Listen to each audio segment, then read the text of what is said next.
Hello, everybody. Welcome into the Fantasy Pros Football Podcast. I'm Ryan Wormeli, joined today by Andrew Ericksona and by Jake Ciely from The Athletic. Guys, we are talking running backs on today's show. We're running through our top 50-ish, going through the first 6 tiers in the expert consensus rankings. You can find those rankings and tiers at fantasypros.com/rankings. You can navigate to other positions as well. Today, we are talking the running backs. This is one of my favorite types of shows that we do at Fantasy Pros because it's a little more casual. You guys didn't have to prepare specific names ahead of time. We just kind of look at the tiers and react. Who's too high, who's too low, who's in the wrong tier, who do we think could jump tiers this year, if they're in the right tier this year. All that fun stuff. We'll be having conversations about, like I said, the top 6 tiers, which runs us through just a little bit past the top 50 in the rankings. Guys, it is July 31st, the day we are taping this, which means we are one day away from August, which means we are in it. Like, the Hall of Fame game is happening tonight. Football is, like, not back all capital letters, but it's, like, back lowercase letters. Jake, what does that mean for you at The Athletic? What do you have going on? Well, so The Athletic, we have our draft kit finally out, and the rankings are there. We're actually going to reference a lot of them. I used the widget for the Fantasy Pros so you can see my ranks versus what we're going to be talking about today. And then, of course, the customizable projections, which you can say, Jake, you're dumb. I think this is what the projection should be for a player, and then you can see how it affects the rankings. But, yes, it is. It's draft season kickoff. I'm actually going to miss Andrew live in person this Saturday, or depending on when you're watching this, last Saturday. Tried to get you to come out, but I know you had a lot of trips. You're going to have to make it back to the East Coast so we can get the crew back. Hey, 2026, all 3 of us be back together. Yeah. That'll be fun for sure. Yeah, it would have been a lot easier to make it out if I was already on the East Coast. Coming from Denver always makes it trickier. Erickson, how many times did I ask if you were still in Maryland? Yeah, a few. To be fair, it's easy to forget. I have, when I don't have the background behind me, I've got all the Orioles stuff, and I talk Ravens all the time. So it's easy to just think of me as Maryland, but yeah, sadly not there anymore. And I say sadly only because I miss the Crabs back there. Everything else, I like Denver a lot better. Erickson, what's kind of going through your mind here a day away from August? What's your emotion like heading into, like, this is the month where it all happens? I'm just really excited. It's crunch time. Everything needs to be buttoned up. Every day it seems like I'm thinking about where I want to update my rankings based on training camp reports, based on injuries that it seems like are happening pretty frequently. Every time I look up, it seems like another guy has gone down, which that doesn't always happen every off-season leading up in training camp. Sometimes we get less injuries, but this year there's been a lot of shakeup in terms of just moving players on a day-to-day basis, trying to keep up with all the news. So the bullets are flying, and when the calendar turns to August, everybody's in it. So we're here to break it down and get you ready. Let's jump right in at the very top. Tier 1 is only 3 names. It's going to be the names everybody is not surprised to hear. Bijan Robinson, Saquon Barkley, Jahmyr Gibbs are the 1, 2, and 3. Erickson, starting with you. Setting aside the order of these guys for a second, are these the right 3 names? Would you have had a larger tier 1 if you were putting this together, or would you have also limited it to just these 3 names? I think that I would probably just limit it to 2 names, Bijan and Gibbs. That's who I would put in my tier 1, because I think that it was Boggs that talked about it. I think it might have been on the Dynasty show when you were talking about tiers, or maybe it was you, Worm. Basically, you said if you can't ever see a scenario where you would rank a player over another one, then it shouldn't be in the same tier. And for me, it's Bijan and Gibbs 1, 2, and then the other guys I can kind of I shouldn't label them as other guys, but the other running backs I look at more in a tier versus Bijan and Gibbs as 1, 2. That was me, and that is the way I try to look at it. I know not everybody looks at tiers that way. They look at tiers sometimes more as just like who's in the same range as each other. To me, to reiterate what you just said that I had mentioned on the other show, if there is no scenario where I'm ranking this guy ahead of the other guy, to me that means they're not in the same tier. I have seen Saquon go ahead of Gibbs in some drafts, so even though we are fading him just based on the volume, workload we saw last year, I get that. But I feel like I've seen it happen enough that it at least warrants being in the same tier, even if maybe I wouldn't rank it that way. But for Erickson, just 2 guys in this top tier. Jake, how do you see it? I put my finger up for people watching the video because I have Barkley second. I keep him in the tier. I go Bijan, Barkley, Gibbs. I understand all the talk about the 400-plus touches and all that stuff. It's like, this is the same thing where we go down the road of Derrick Henry at some point was going to break down because of years of 300 touches. And I know they're built differently. Derrick Henry is a freak of nature. But at the same time, It's not so much the fact that, it's the injury. I think you can play that game with anybody. You could say, again, Derrick Henry at this point. Injuries pop up all the time. Jonathan Taylor's been hurt the last 3 years. So I get it. And if you don't want him there, I'm not going to yell at you, but I just think it's kind of crazy that Saquon Barkley being the number one running back in points per game, Gibbs overall because he got that extra game last year. I'm just not fading him just because he played those extra snaps and had 400 touches, including the playoffs, because he's Saquon Barkley, because it's one of the best offenses, because it's going to continue to get the work and the touchdowns and the volume. You can argue that there was potentially more touchdown in play for him. But all that being said, there's risk here. Honestly, if I think, in my opinion, if you wanted to separate Bijan, I'd be more okay with that than leaving out Barkley. And that's just how I am. And again, we could be, different disagreements on this. But it wouldn't be a shock to me to say, people victory lap at the end of the season. I'm not saying Ericksona would do it or you would. I'm just saying it wouldn't shock me that, Barkley finishes 5th on a healthy season. Everybody's like, I told you he shouldn't have been up there. What a surprise that somebody having a career year might only get 95% of it the year following. That's why they're career years. So if you want to play the injury risk with the 400 touch numbers that people throw out all the time, I get it, but I think you can make that injury argument with a lot of running backs just inside the top 10 alone. Erickson, when you think about Saquon, on the one hand, I'm almost a little nervous because it has become such a ubiquitous talking point about the workload he had last year that oftentimes when the entire fantasy community agrees on the same point all summer, it doesn't end up panning out that way.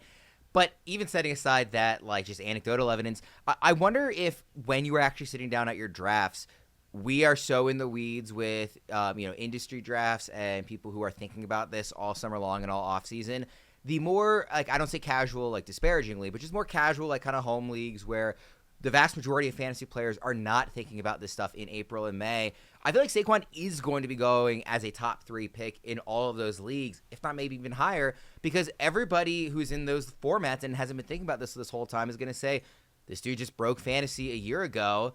Nothing has changed, at least materially. Why would we not draft him again? Do you see it playing out that way, Erickson, or do you think he will be more of a mid, maybe even late round pick? I'll jump in at the end, by the way, because I actually have an anecdote on that. I think that he will go pretty high. I think that he could see him going number 1 overall in a lot of more casual leagues. You just look at the average draft position on Fantasy Pros that you can custom by the source. You just look at things like ESPN, NFL. He's going number 1 as the number 1 running back off the board. It's more of a debate of, do you want Chase or Saquon Barkley? And I think that the debate is more about Chase versus Bijan. But Jake, what were your thoughts?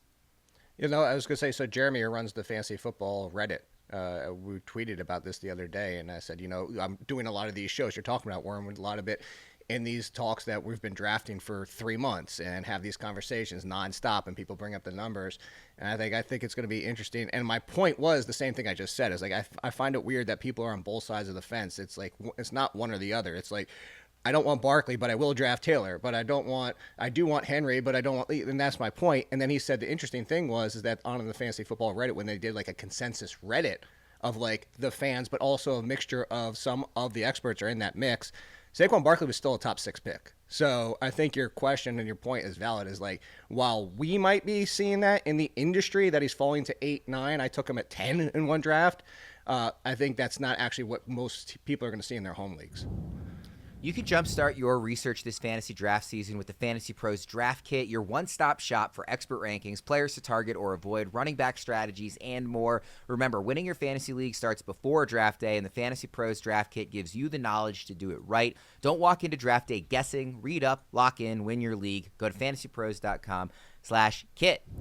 All right, guys, so some obviously disagreement on Saquon, but beyond that, pretty clear top tier. I don't think we really need to hit on Bijan at the top. We all are in agreement on that. Shocker. Yeah, let's go to tier 2 here. There's 6 names in this one: Ashton Genty, Derrick Henry, Christian McCaffrey, Devon Achane, Josh Jacobs, Jonathan Taylor. This feels like a tier that you really want to get right. If you pick the right guy out of this group, it could be somebody that elevates into tier 1 status going into next season, or at least certainly plays like it this season or produces like it this season. Again, Genty, Henry, McCaffrey, Achane, Jacobs, Taylor. Jake, I'll start with you on this one. Who stands out to you immediately? It can be somebody that you think is too high, too low, somebody that you would consider having in a different tier, whether it's a higher tier or a lower tier. Who's the first name when I read those that stands out as somebody we got to talk about? Christian McCaffrey, and there's no question about it. Like Christian McCaffrey, like people who have been asking me this, I bring up the projection sheet, and I was like, I don't even have McCaffrey on the pace that he was 2 years ago, or on the pace per touch, because he didn't have any touchdowns, but the touch basis that he had when healthy last year. If you project those out, he was on the same pace from 2 years ago, which is a very high pace that I didn't even project for, and yet still Christian McCaffrey, because he's Christian McCaffrey and all the receptions and all the upside, he still came in as the number one projected running back, but I have him at 4. And a lot of people are like, well, why do you have him at 4? Because what we were just talking about, like, yeah, we can make the argument for Barkley, and I'm not trying to say that I can predict injuries, and that's why I'm doing this, but we have multiple seasons where McCaffrey has missed time.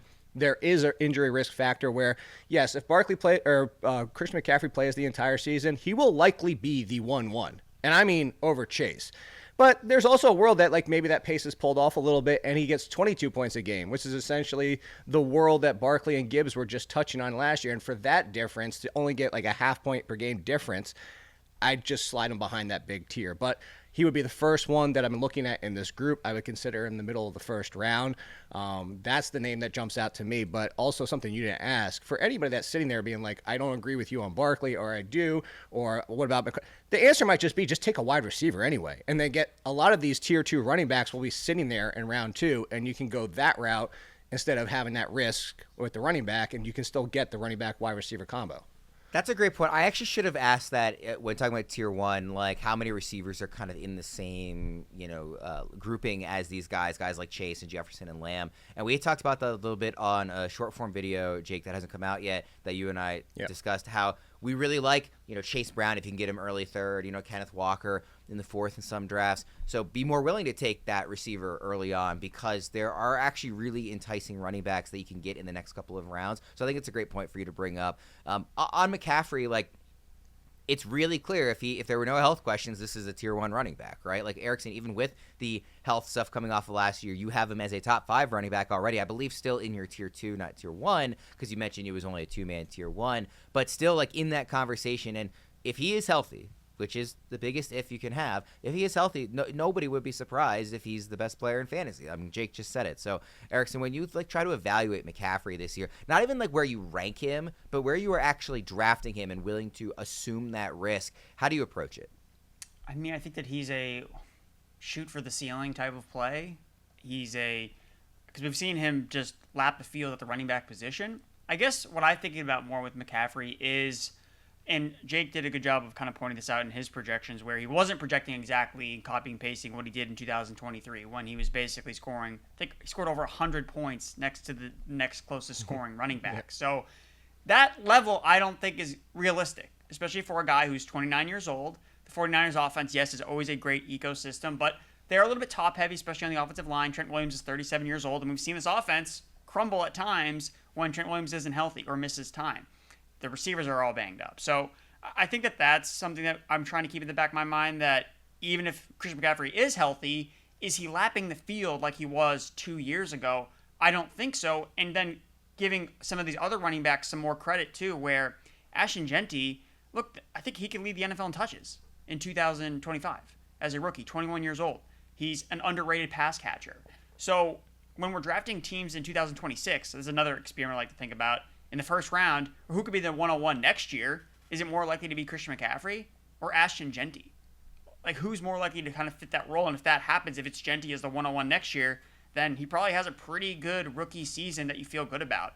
So I think Genty's really interesting. I know a lot of people are asking about CMC versus Ashton Genty. I think that Genty has a higher floor. It feels weird to say that, but I would just rather bet on a 21-year-old rookie running back with a 3-down skill set playing the entire season versus Christian McCaffrey. I was going to say the exact same thing, Ericksona, about the floor. I think Genty feels like, given not only the talent, but the situation he's in, it feels like he has as high a floor as a rookie can possibly have. There is a limit on how high a floor a rookie can have, because technically we haven't seen it. But for a rookie, I don't like Derrick Henry to me is the high floor play in general in this tier, because barring injury, which you could say about any guy, you know what he's going to do. Genty is a high floor for a rookie. Let me flip the question then. Because we are, and I'm not saying don't factor in injury risk, but let's say they both play 16 games. You knew that going into the season. wouldn't Christian McCaffrey have the higher floor? Because he's Christian freaking McCaffrey. Like, so I think the floor is only because, which I agree with. I actually even said, I don't know if you heard me when Andrew said that. It's a 21-year-old rookie versus somebody who has multiple years of injuries. It just comes down to what's your decision. Like, you're going to be taking either one, as Andrew said, in the second half of the first round. Do you want the potential 1-1? Or do you want a potential top 5 likely? Because I still have concerns about the touchdown equity that'll say and how much of the passing game. You are 100% right, Erickson. It's one of the best prospects since Barkley, since Ezekiel Elliott. He should walk in 300-plus touches. But it's still a rookie. It's still names we know in front of him that have produced top 5 seasons. So do you want that floor because you don't have the injury risk? Or do you potentially want the person that can win you your league? And I know people might say that Ginty can, but I don't think they win in the way that Christian McCaffrey can. We don't really need to talk about Derrick Henry, but just worth mentioning. Like, I do think he's like pre-locked into top 6 because like I know people sometimes talk about the pass catching and stuff. If he's healthy, he's going to have 14 I mean, it doesn't really matter at this point. It's just like, he's probably the best bet. If you just had to bet on who's most likely to finish top 5, it would be Derrick Henry, and no one would have any. Like he may not actually have the RB1 in his range of outcomes just because of the lack of pass catching, but RB5. I mean, you're not going to be upset about taking him versus CMC or Saquon or any of these guys that have these major red flags. Derrick Henry, all he does is score a touchdown and rush for 1,500 yards. I expect this to be one of the 3 best offenses in football again, assuming everybody stays healthy. And if it is, every time they're at near the goal line, they're going to run with Derrick Henry at least twice. Like it's what we saw last year. It is not going to change. He's going to score a boatload of touchdowns in addition to running a lot. It didn't really show any signs of drop off. So like, don't look at this as like, oh, he's 31. I'm scared of Derrick Henry. Like, take him in this range. No, but also. Happy. I know this is super niche for everybody that out there is listening, but I get these questions when people are like, why don't you include this in your projections? Because I'm not projecting 100-yard games. Also, it's a completely very difficult thing to do in Excel to include that. But if you do play with bonuses for 100-yard, 150-yard rushing games, Derrick Henry is in conversation to be like 101. Yeah, and by the way, the offensive line looks better going into the season than it did going into last season too. So like, crazy to say. Like Henry's a great pick this year. The other 3 names in this tier, Devon Achane, who I think kind of belongs more in this Genty, Henry, McCaffrey tier because the upside is so clear. But then Jacobs and Taylor, like if you wanted to make the case for me that this tier is too big, those are the 2 that I would be willing to kind of push down to the next tier. I'm not sure they belong in the next tier. I'd actually go what bigger. You guys think, but I don't think like there's no world where I'm taking Jonathan Taylor over Derrick Henry, right? Like to my earlier point. Jake, what do you think? I get your point, and I think that comes down to, like what format, but I mean, I think it's also to me where if Derrick Henry, Jonathan Taylor, or Josh Jacobs are sitting there and Puka Nacua is, I'm going to take Nacua to come back and be fine with one of those 3. That's kind of how I look at the tiers, and I know we're kind of like nitpicking how we look at tiers here, but I was going to say I even go deeper because my tier includes all those names you mentioned, but I include Bucky Irvin and Kyron Williams. And I know people are scared of Kyron Williams, and they're scared that Sean McVay could pull the plug on him like he does before because the threat with the Rams is that he makes running backs good. Like they are good. Actually, I should say he makes good running backs great. So there's a threat that if there's 3 bad games of Kyron Williams, boom, pull the plug, they turn to Hunter or even Corum from last year. But I would go and push back, and you and I have talked about this before on previous shows, is that every year they draft a running back, every year he talks up the running back they drafted, and every year he kind of sticks with the bell cow option. I think if we had a contract signed by Kyron Williams, we would see Kyron Williams climb up in the ranks because it would take some of that fear away, because why would you give the contract and 3 bad games still pull the plug on him? But all that being said, like Kyron versus Achane, I think they're in similar worlds. Like I know one, especially if you're playing full point PPR versus non-PPR, there's a little bit of a fringe difference there that I would say, okay, I agree with. But Jacobs, now that Marshawn Lattimore's hurt again, like I mean, Jacobs in the passing game, like I'm looking at volume with those guys, and no, they aren't as efficient as an Achane or a McCaffrey, but that's that workload of Genty that Erickson said. That's why I would include both of them in that conversation. And I think I'm actually more on the more lower people on Jonathan Taylor because I keep bringing that up. He's been hurt each of the last 3 years. Like, why aren't we acknowledging a little bit more that Jonathan Taylor, sure, 300-plus touches, but he's an injury risk at this point. Erickson, we'll get to the rest of Tier 3 in a second, but those names that Jake mentioned that he would have included in there, like Bucky Irvin, Kyron Williams, do you see them and Jacobs and Taylor as those guys all belonging in Tier 2? No, I think I agree more with you, where I would rather have it be Genty, Henry, McCaffrey, Achane, and then another tier down. So, I mean, I think that Achane, I think that you can maybe make the argument that why can't he be closer to tier 1? Like, what did he do last year with Tua healthy? He was the highest scoring fantasy running back. You remove Jonnu Smith from the offense. He's now vacuuming up all those underneath targets. Why isn't Devon Achane going to see a lot of receptions in the passing game? The offensive line for Miami still has its issues. They're talking about they still want to get the ball out of Tua's hands really, really quickly. So I think that Achane, he has a range in his outcomes where he is one of the highest scoring players. We're talking about health. If McCaffrey stays healthy, he could be the RB1. Well, if Tua stays healthy, that's what we saw last year. Devon Achane was the RB1 in terms of points per game. So he's someone that I think, especially in the full PPR, he's someone that you can get in round 2, and I think that he's a really high ceiling pick. But obviously, there is a somewhat scary floor with Miami and the vibes in general with that team. And if things go south, you could see a situation where he doesn't live up. But I think that his ceiling is pretty high, like we saw last year. Yeah, I mean, the ceiling case is obvious for him. I think the thing with Achane and the floor is that, by the way, Erickson's video just freaking out there was hilarious. If anybody can see it on YouTube. I need to, either if they're probably not going to keep that in, but put it with a graphic over top of it, that you need to pull that out separately and just keep that somewhere because that was amazing. Erickson, I don't know if you could tell, your video was frozen, and then as soon as you stopped talking, it sped through catching up, and it was like you talking a million miles an hour. That was great. Oh my God, I'm in tears. What I was gonna say on Achane is to me the reason that the floor is scarier for him is that it's 2 guys could get hurt and hurt him as opposed to just himself. It's his own injury stuff and also Tua's, so that just adds to the risk. The ceiling, obviously, I think is super clear. I don't think anybody, would argue against that.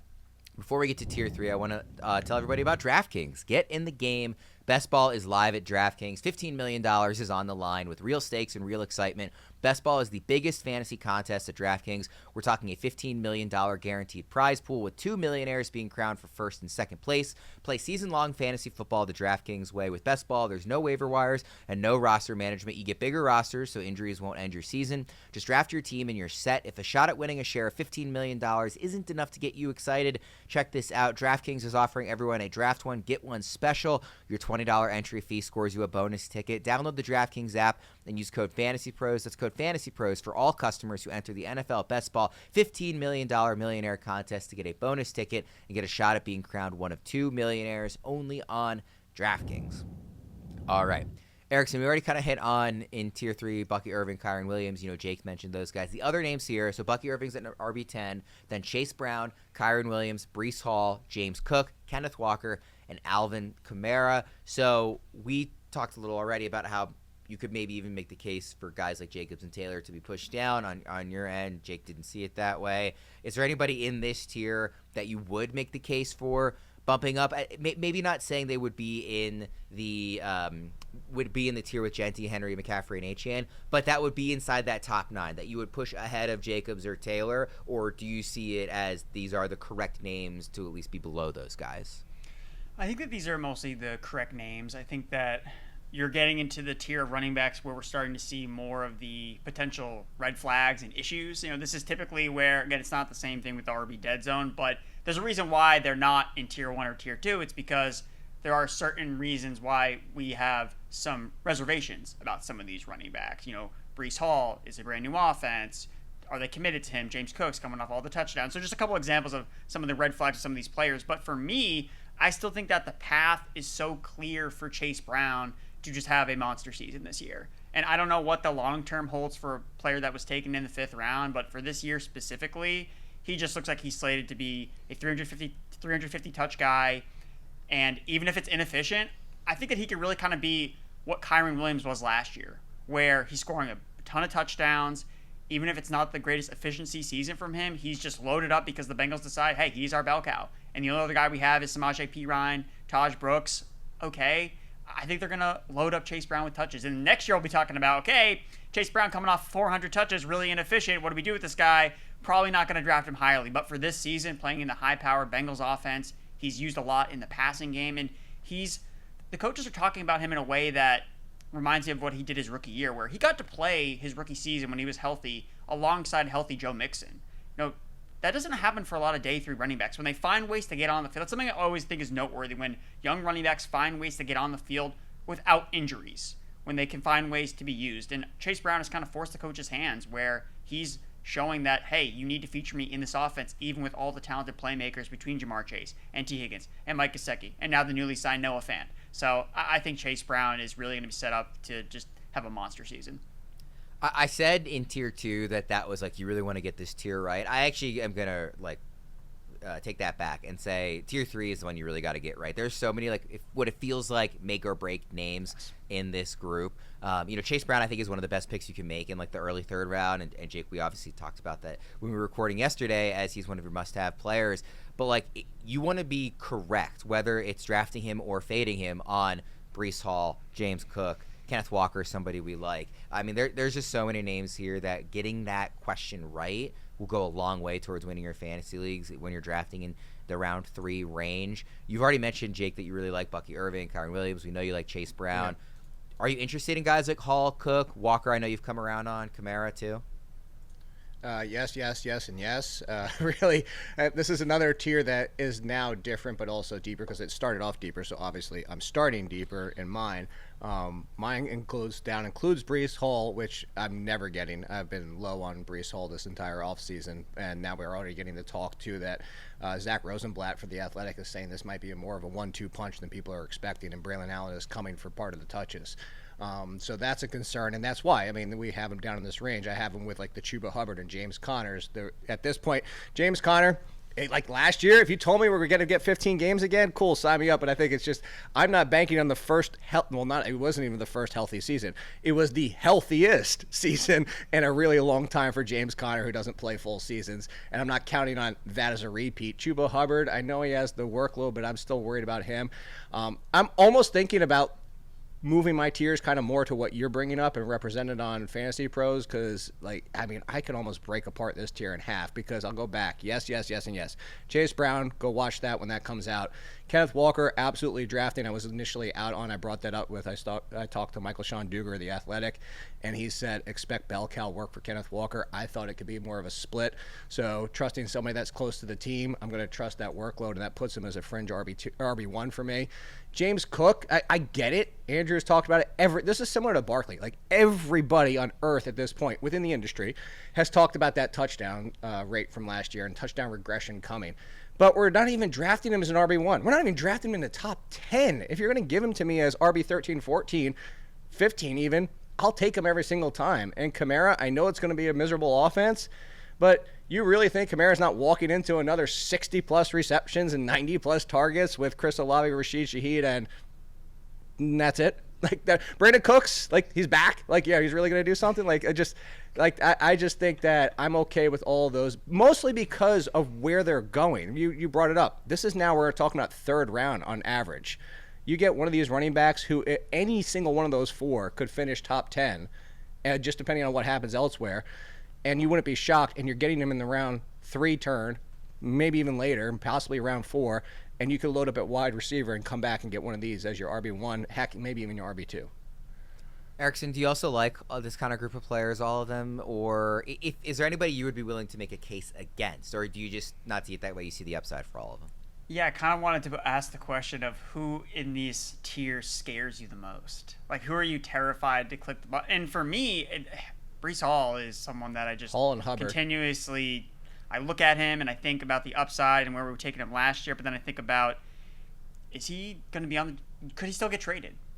Is that a scenario? If they decide, hey, we're falling in love with Braylon Allen, we're not committed to Breece Hall, Braylon Allen fits our new offense better, and then they call up the Houston Texans and be like, hey, yeah, Joe Mixon's not healthy, you want Breece Hall for a third-round pick? And they send him packing. So that's something that I'm keeping in the back of my mind of, you got to spend a big pick on Breece Hall, and I don't know.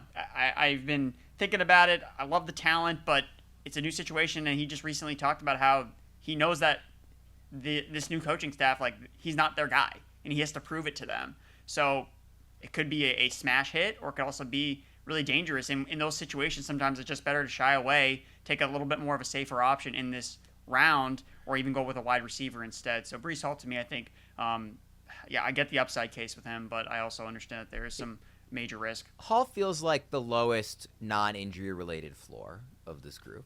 Outside the guys that you might be worried about injury, if you told me that the top 16 running backs were all perfectly healthy all season long, which isn't going to happen, but if you told me that was the case, the guy with the lowest floor I would think is Breece Hall. just given some of the situation stuff and the fact that he hasn't lived up to it. There's also, we like Justin Fields a lot for fantasy. What is it going to mean for Breece Hall? There's just a lot of questions there. Well, so that was part of we talked a few weeks about, I don't remember if it was you or it was on another show, but it's the Justin Fields and who's played alongside of him. And I'm not even going down the passing to the receptions, the running backs, that route, because you can make the chicken and the egg argument there. You could say Justin Fields doesn't throw a ton to his running backs. He is actually around league average percentage-wise. Again, we're also talking about how much he passes. But at the same time, it wasn't like the greatest collection of running backs. There wasn't a Breece Hall. At the same time, what I was bringing up as part of the concern is if you look at the people running for touchdowns alongside of him, because Justin Fields is a running threat, it's been the bigger body running backs that have ran for more touchdowns and who they've turned to with Justin Fields back with the Bears days and everything like that. So that was already part of my concern, is that Breece Hall might be fine, but we might be talking about discount Matt Forte back in the day where it's like, yeah, it's great between the 10s, and then what the hell happens once they get inside the 10-yard line, and all of a sudden that's the Braylon Allen show. And that's also, I just don't know that Breece Hall is going to even approach double-digit touchdowns combined, rushing and receiving. If you have handcuff questions or need advice on your next pick, join our Fantasy Pros Discord community, chat with other fans, and get access to exclusive AMAs that wind up on our podcast feed. Our current schedule looks like this: Boggs and Fitz at 5 Eastern every Tuesday through the end of August, Worm and Fitz at 5 Eastern on the first Tuesday of every month. Come get your questions answered and be on the show at fantasypros.com/chat. All right, guys, tier 4, I'll read through the names. There's a lot of them, so I'll just read through them quickly here. It goes from running back 17 to running back 26. Omarion Hampton, Chuba Hubbard, James Conner, David Montgomery, DeAndre Swift, Travion Henderson, Joe Mixon, RJ Harvey, Aaron Jones, and Caleb Johnson. Erickson, this is the tier of the rookie running backs, setting aside Genti, who's obviously much higher. Those other rookies that were all going in the first round of rookies drafts in May, these guys are all going in the 17 to 26 range. Of the rookies, is there a favorite value that stands out to you? I think that Omarion Hampton is going too low. I think that he should be closer to Genti. I mean, he's the only other guy that was taken in the first round. Same thing with Genti. So to see him now being compared to the guys taken after him versus the guy that was taken in the same round as him, I think is kind of interesting because he's a first round pick. And we've seen just first round picks come into the NFL, get bell cow usage, and everything has worked out so far in his favor. Like, Najee Harris has not been available to be taking reps at OTAs and training camp. Omarion Hampton's getting all the usage that you'd expect. He's getting a leg up on a new coaching staff. Like, this isn't Najee Harris from the Steelers where they know what he can do. This is a new coaching staff that has no allegiance to Najee Harris. This is the same coaching staff that signed Gus Edwards to a big free agency deal last year. And J.K. Dobbins was the guy that they turned to immediately. It took a couple of weeks of Gus Edwards and they decided, right, we're going with J.K. Dobbins. So I think Omarion Hampton has just like the green light to be the bell cow in this backfield, and that's not how I felt originally. I thought that Najee was going to be a bigger thorn in his side, at least to start the year, but now it seems like the runway is clear for Hampton. And I got to thinking, if the Chargers had drafted Omarion Hampton first and then signed Najee Harris, don't you think that his ADP would be so much higher? Do you think it'd be closer to like a second-round pick versus the reverse, where Najee was signed first, basically to a pretty low free agency deal, and then they drafted Najee? I think that he should be going significantly higher, and he's someone that I think should be closer to Ashton Genti. I'm really torn on Hampton. I love the player. I can't quite get there on raising his ADP too much for two reasons, and they're mostly Greg Roman-related reasons. I know everybody sees that, and they go, oh, the Chargers love to run. This is a great fit, but they love to run with a group of running backs. There is not a long history of true bell cow usage in Greg Roman offenses, and there's also not a lot of history of pass catching usage, which is a skill that I think Hampton has, but I worry that if he's not catching a lot of passes and he's not actually the true workhorse, just because that's not the way Greg Roman has historically operated, even though the run volume is quite heavy, I get nervous about the ceiling with Hampton, even setting aside the fact that they did go out and sign Harris, and if Harris's eye ends up fine and he's healthy later in the year, then I think there's even more chance of a split. But I totally see the upside case. So that's why I find myself it's really hard for me to make a strong case either direction, because I feel like I see both sides of that coin as really possible to play out, Erickson. I just think that we shouldn't overthink it. He's a first-round pick. Lands in an ideal spot where he should get the majority of usage. I mean, that's why we're betting on Ashton Genti as a back-end first-round pick, early second-round pick. He's got nobody behind him. I mean, right now there's no one else on the Chargers back. Sure, He's not doing anything. No, you're right as of today, and that's where so if we're still talking 3 weeks into August, 2 weeks into August, and Najee still can't get out there because he played with fireworks, can we just stop playing with fireworks, people? Just stop. Like JPP tried to teach you what would happen. So if he's still not out there, yes, and maybe this is your opportunity to take him as a mid RB2 because the ceiling is higher. Because it's not so much I disagree with anything you're saying, Eric. It's just I also agree with everything Worm said, and that's why my immediate pushback was going to be. I know J.K. Dobbins is not Omarion Hampton at this point with all the injuries and racking it up and everything like that, but you still look at back last year, and they kept giving touches to other people, including Gus Edwards. And it's like even at last year with what J.K. Dobbins was, he was still objectively, subjectively, whatever way you want to cut it, he was better than Gus Edwards, and they kept turning back to Gus Edwards. And they tried to get Kamani Vidal involved and all these type of things because it's Greg Roman. And I think Roman's kind of been always more of what we're seeing now in the NFL of like, I'm just not going to lean on somebody 70% of the time. That's just not what I'm going to do. I hope you're right because I'm a huge Hampton fan. I actually even said that I think the gap between Genty and Hampton is the gap I would have put for Bijan and Gibbs and did put when they were drafted. It's like this close. But I'm just concerned that there's other running back usages, and that's my concern. So I can see the argument. If you want to take him over Hubbard, because the thing, we kind of went past Hubbard, and I know like I was way too low on him last year, admittedly.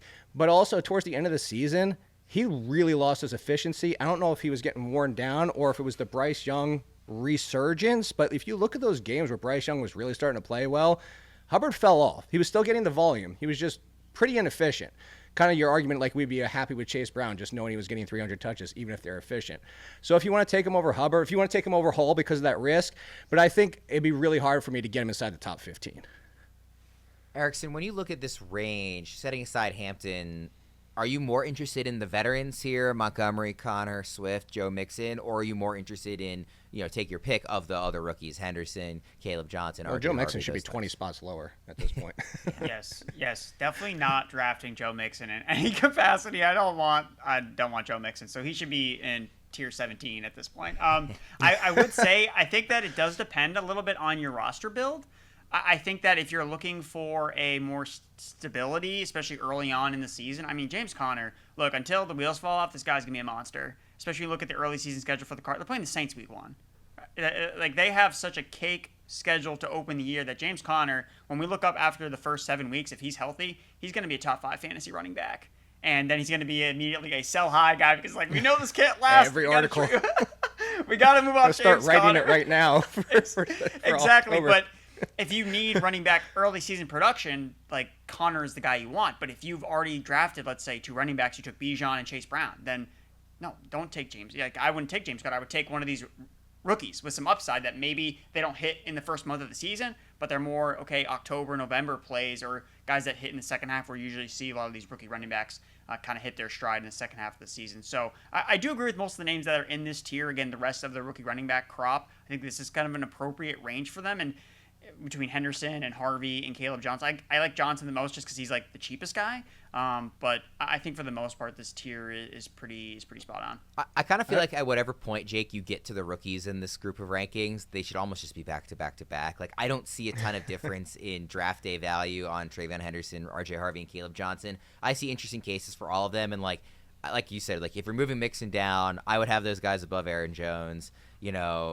Decide what you want about like guys like Swift and Montgomery, but like once you get to that first rookie, I just kind of want to group them all together.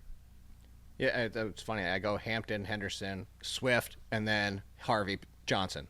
So they're 4 out of 5 almost right in a row. Swift just happens to break them down the middle. But I want to go back to something real quick as a strategy. I know we're talking running backs, but Erickson said something that kind of I don't want to gloss over, kind of embedded in there, is if you do draft Hampton, if you draft Caleb Johnson, if you draft any of these rookies, really, it's the same as drafting these high-end backups. If it's not happening in the first 3 weeks, do not panic. That's not why you took these players. So understand, like what you just said, Erickson, with your roster construction, understand that you might have more variance and risk to start the year, and don't sell them all for nothing after 3 weeks or for a super discount just because it hasn't clicked yet. especially with the Johnsons and the Harveys and those kind of running backs, where we are counting on the second half more than the first half. So get through that roller coaster. Like, if you do draft Trey Benson and James Conner stays healthy for 4 weeks, don't draft Trey Benson, or just, why'd you take him in the first place? So I want to include that in the fact that, yes. So with these rookies, I have them all there.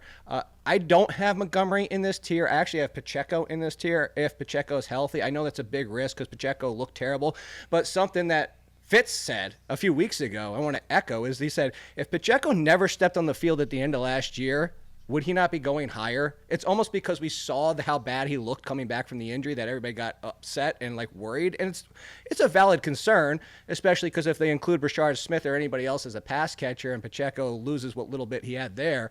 But I feel better about Pacheco being the lead than I do David Montgomery continuing his touchdown success without Ben Johnson, that offense. What if they lean more into Gibbs? And I'm not saying any of that could happen definitively, but David Montgomery just doesn't feel like a name that I'm going to have in this group and I'm going to take in this group. Yeah, let's get into tier 5, which is where Pacheco is. It's RB27 to RB35. Tony Pollard, Isaiah Pacheco, Brian Robinson, Jalen Warren, Tyrone Tracy, Travis Etienne, Javonte Williams, Quinshon Judkins, and Najee Harris. There are a lot of names that I'm not really that interested in this tier. Pacheco is not on that list. Pacheco is somebody that I am interested in for that exact reason you just said. I feel like I've heard Erickson make a very similar point to that as well about what if we didn't even see him play at the end of last season, how differently would we view him. Fitz stole it from him. Yeah, probably. But yeah, it's one of those things where somebody says it on one show and then somebody says it on the next show, and it just kind of plays a game of telephone with it. But I think it's a great point, and I do think Pacheco is somebody at RB28 especially, you're getting a real discount baked in there. So I really like Pacheco in that range. There are a lot of names, like I said, that I don't love in this tier, which is why I would really buy the case for Pacheco being in the tier above. Erickson, what do you think about that? Yeah, I co-sign with you guys on Pacheco. I have him RB25, so he's also in the tier above, and to all the reasons you kind of echoed, where Rashee Rice didn't have to come back and it didn't matter. It's just this. We were bought in that he was going to be held again. What if he came back and looked bad? Right? We've gotten the Rashee Rice discount too. Maybe not. But yeah, I agree with that. So this tier I do not like. I'm not going to sugarcoat it. I hate this tier, Worm, for the most part. It's not that I don't like it. It's bad because this is really where, okay, I'm desperate for running back touches. Who can I get that maybe was inefficient last year or not dynamic, that is just, okay, these are the next starters that we need to draft. But you also look at when we get to the other tiers, you're seeing their teammates also get drafted because there's some ambiguity with some of their roles as the quote-unquote starters in their offense. Like Brian Robinson is the most average replaceable RB2 running back that you can really find. Yes, does he have touchdown upside in the Commanders' offense if he's the goal line back? Yes, he does.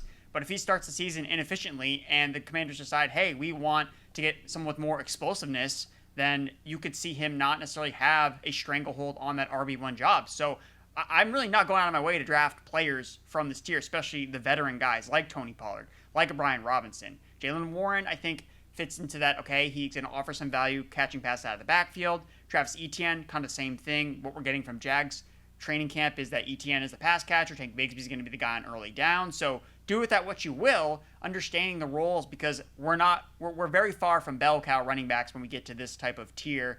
Javonte, Judkins, Najee all have their own issues. So I just don't find myself in this tier being like, if you don't draft this guy, you're going to lose your fantasy league. It's more or less, can one of these guys kind of help piecemeal some production down the line for 4 weeks where I feel good about it? And in most cases, it's like, just wait another round to draft a running back that I think maybe has more upside, or go with a different position. I think it was, I can't remember which host it was, but on Yahoo's football podcast, Football 301, they were doing an episode on the most average player at every position. And I believe Brian Robinson was the most average running back. Yeah, he was, exactly. Which is a great call. Throwing shots at Brian Robinson over here. He's average. Average NFL player is pretty good. Average running backs get replaced. That's the issue. I think he's above average. I don't know why we're getting hate for Brian Robinson. Of this group, he's among my favorite names in it, but I disagree with Erickson that I would just rather draft a wide receiver in this range, or if I went I think it's because tight end or something. I don't think people really. This dude's averaging over 9 yards per reception. He has more to his game, and he's a capable runner. I don't know what the hate is for him, but that was actually going to be one of the names I brought up. I think the interesting one is I want to take your seat here for a second, Worm, but because of the news, you threw out Judkins, and I was like, doesn't Jerome Ford deserve to be in the conversation now with Brian Robinson and like all these other names in this group, where I'm kind of with Erickson. Like, I haven't had a lot of running backs in this range. I usually have 2 by this point, and I'm hitting the wide receiver group or maybe an early tight end or whatever it might be. So I very rarely am drafting these guys, mostly, like I said, because I have 2, and then a little bit later, I'm drafting some upside options or timeshare upside pieces as my third running back to already hit my bench, because I also have a wide receiver in my flex. All that being said, I feel like Jerome Ford, like, the guy was just top 25 last year. He's a good pass catcher. I know the offense is a huge question mark, but aren't we all under the assumption that Judkins is just not even going to step on the field this year? And if so, Ford is right back into being the lead running back. Erickson, the last guy I do want to hit on this tier, and I know we got to get to the next tier, but I just think Javonte Williams is worth mentioning. I don't think he should be ranked much higher than this, but I will be very interested in him as long as he's kind of going in the 30s, because I just think there's so much room for who's going to take the carries in this backfield. I think it's going to be a good offense. We've talked about this a lot this summer, but Take him and Blue. I would be very happy to have Javonte Williams at this. I'm not going to overpay to get him, but at this cost, I would much rather take him than some of the other names in this tier, because I think it's really similar to J.K. Dobbins last year in that obviously has injury history. There's a reason he's on a new team. Nobody really wants him or sees the upside. But early in the year, J.K. Dobbins was winning weeks. And I don't know if it's going to last the whole season with Javonte Williams, but I think that he is a great pick here because, again, it's a good offense, but there's nobody in this backfield. Yeah, I wish it was going a little bit closer where Dobbins was. I mean, Dobbins was outside the top 40 running backs, so he was cheaper than Javonte. But to your point about when I'm looking at the other running backs in this tier, I'm not super crazy about anything except for Pacheco. So if I'm really desperate for, hey, I really need a running back, especially if I went hero RB or even like a zero RB build where I really just need to bank on some early season production where it seemed like Javonte's at least going to get the first nod at getting all the opportunities or the majority of opportunities in the Dallas Cowboys offense, then I want to take advantage of that. So I understand Javonte. Again, I don't think that he's my be-all, end-all. I'm not as confident about him as I was Dobbins last year, but I can see the path where he can be useful. Javonte started a little lower, too. He has crept up to RB33. He was outside the top 36 earlier on. Let's go to Tier 6 because I know we got to get out of here. It's a big one. I'll just read them through quickly. Jordan Mason, Cam Scatterbo, Ramondre Stevenson, Zach Charbonnet, Tajay Spears, Rashad White, Tank Bigsby, J.K. Dobbins, Ray Davis, Austin Eckler, Trey Benson, Isaac Guerrero, Tyler Algier, Rico Dowdle, Bashal Tutin, Jalen Wright, and Jerome Ford. It goes from RB 36 to 52, so a very big tier here. Jake, who stands out to you in this group? Somebody who have the next tier up is Scatterbo. Wait, is that Debro coming through? Is he busting through the wall over here as I say that? It's the Cam Scatterbo. We've talked about him ad nauseum at this point, so I don't really need to go down the list of why I think he's the lead option and a better pass catcher than some people see. And I know immediately what's coming in the comments, ran a 4.7. Like, oh, wow, what a shocker that, like, sometimes that doesn't mean as much as you think it does. But he's the opposite. So I'll go elsewhere with this one and say that looking at this, Did you say the name Nick Chubb, or did he miss it? He's not even in the 51. He is not in this tier. I want to say Nick Chubb, similar to Jerome Ford. Oh, and by the way, Jerome Ford. He's the first name of the next tier. He's the top next of tier name. 7 in ECR. Yeah. He'll be in this tier before long because he should be similar to Jerome Ford. And I was going to say for Jerome Ford when I said top 25 on double-digit carries because when he's the lead. I'm still going to go back to the Bigsby ETN situation that you guys brought up because I think it's very similar to Javonte Williams and Jaden Blue. I know people don't like to take both running backs because you're kind of, you're limiting your upside in that situation because you're not going to want to play both. This isn't the old Falcons days where it's like Devontae Freeman and Tevin Coleman. Cool, they're both top 15 running backs. But when we have uncertainty like this early into the offseason and it's, hey, is Javonte even healthy or is the Blue hype warranted? And I'm a big fan of Blue. Similar to this, is it ETN? He's going to look like he did 2 years ago, the first half 2 years ago, or is Bigsby going to be the guy and ETN's nothing more than a timeshare pass catching piece? You can take both at their cost. We're now down into we're in the double digit, we're at triple digits overall for some of these running backs. Take both and take flyers on them if you're drafting this early because by the time we get to the third week of August, as you said, some of these guys are going to be climbing. If you're talking 3 weeks into the future and both of these backfields are 100% clear and it's like, this is the guy, these are going to be top 30 running backs that you're getting this late. So you might as well take both if you're going to stash them on your bench. Erickson, who are your favorite targets in this group? And obviously, like, there's not really a sense of making a case against anybody here because they're going so late anyway. These are all kind of flyers you're just taking late in your draft. But who are the guys that you like that you think could be a tier or even multiple tiers better than they're being drafted by this time next year? No, the top guy, Jordan Mason. I absolutely love Jordan Mason. I think that he's going to be the goal line back for the Minnesota Vikings. I think they're going to run the ball more than they have done in past seasons with O'Connell calling the shots because they have a young, inexperienced quarterback. So I think they're going to lean on the run game. I think Jordan Mason's going to be a big part of that. There were 2 running backs that rushed for 100 yards against the Vikings last year. One of those was Jahmyr Gibbs. He did it twice.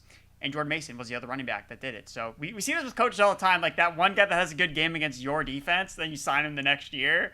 So they're big fans of Jordan Mason. I think he's going to get a decent role in that offense. Agree with Scadaboo. I think that he's going to be the RB1 for the Giants. Tajay Spears is someone that I've kind of opened my eyes up to a little bit more of. Just looking at the end of last year, how strong that he finished weeks 15 through 17. He was a top 5 fantasy running back. Tony Pollard has had a lot of touches over the last 2 seasons, and his efficiency has kind of fallen off a tad bit, especially in the second half of 2024. He's been playing through a lot of injuries, and everything out of Titans camp from Callahan has been that we want to use more of a running back by committee. And I believe that. I think they wanted to do it last year, but Spears was just too banged up. And he's caught 82 balls over the last 2 seasons, which I was like shocked by. Wait, Tajay Spears caught 80 passes over the last 2 seasons? Like, that kind of blew my mind of a running back that really hasn't, it seems like he hasn't played that much, but he's effective in the passing game. And again, going back to, he's found a way to carve out a role on his offense, despite the fact that Derrick Henry was healthy his rookie year. He earned a role with Derrick Henry as a rookie, and then last year when Tony Pollard was also the starter. So I think Spears is really interesting. And then, I mean, we just mentioned him, but J.K. Dobbins, once again, going outside the top 40 running backs. Is he meant to last? No. But can he be the starter week 1 for the Denver Broncos? Yes, and they're playing the Tennessee Titans. So I want to what if wrap he is? up. I'm with you on that. Like, what if Dobbins is the starter? What if RJ Harvey is nothing more as the pass catcher? Like, it just take Dobbins a shot. Dobbins gonna be a steal again outside the top 40. I want to wrap up with you guys picking your favorite player that is not inside the top 6 tiers, and you already kind of mentioned Nick Chubb there, Jake. I mean, the first 5 names of tier 7: Nick Chubb, Braylon Allen, Roshan Johnson, Jaden Blue, Dylan Sampson. Like, I can see the case for any of those guys. It doesn't have to be one of those 5. It could be somebody else, but I do think that those 5 could all have been in the previous tier. So Erickson, you can go first. Pick any player that's not in the top 6 tiers that stands out that we didn't mention today that you are interested in targeting late in drafts. Well, I mean, it's kind of the reason why I'm like scared about Breece Hall. It's Braylon Allen, right? If he just fits this offense better, he's the Dave Montgomery, then he's going to have a lot of fantasy appeal in an offense that wants to run the ball. So Braylon Allen, I think, has standalone value or potential. What if they trade Breece Hall? Where does Braylon Allen go then? I think this is the time to get on him. Yeah, it's certainly multiple tiers higher than he is now. If Hall wasn't there, Jake, what do you think? It would be Jaden Blue if I didn't already bring him up. So outside of that, I brought him up earlier. Is that I would take a shot on Jarquez Hunter in case this contract situation continues to hold out, because my biggest fear for Kyren Williams has nothing to do. It's the contract. It's like, because if there's just no contract, there's nothing holding McVay's feet to the fire if Kyren does look bad for 2 or 3 weeks. And the worst part about it, as we've seen from McVay, he did it with Darrell Williams, he did it with running backs before him, is once he pulls the plug, it's kind of it. And that's, like I said, is because the next man up, he looks good and looks great. And it's like, why go back to him? And he just moves on. So that's my biggest concern. Like, contract changes things, but as of right now, I think the door is open until that happens. I read his name already. I do just want to highlight like Dylan Sampson. I really liked him in the draft. He was like one of my favorite running backs outside of that kind of top 5 group of rookies. And you talked about Jerome Ford, Jake, why he is an interesting target because of Quinshon Judkins in the news. Like, same thing for Dylan Sampson. I like him. He's RB 57. Like, that's pretty late. So also, I like that well. Last guy I wanted to mention, Ja'Cory Krosky-Merritt, Washington Commanders, 7th round pick. Also goes by Bill. He's going to be the reason why Ryan Robinson doesn't hit this year. That's why. Well, now you've heard our running back rankings. You can go build your own. The Cheat Sheet Creator is your personal guide to perfect league-specific rankings. Visualize your path to victory as you add tiers and tag your busts, breakouts, or sleepers. Sync your league to craft custom rankings, ensuring every pick is strategic and tailored to your league settings. Sync your league and enter your draft with confidence using the Cheat Sheet Creator at fantasypros.com/sheet or on the Fantasy Football Draft Wizard app. Try it for free right now by claiming your 3-day trial of Fantasy Pros Premium at fantasypros.com/premium. Premium. All right, guys, we'll go ahead and wrap things up there. Lots of running back talk. We got through a ton of names here for you. For Erickson and Jake, I'm Ryan Wormeli. Thanks for tuning in. We'll see you next time. Have fun to flex, Jake. Yeah.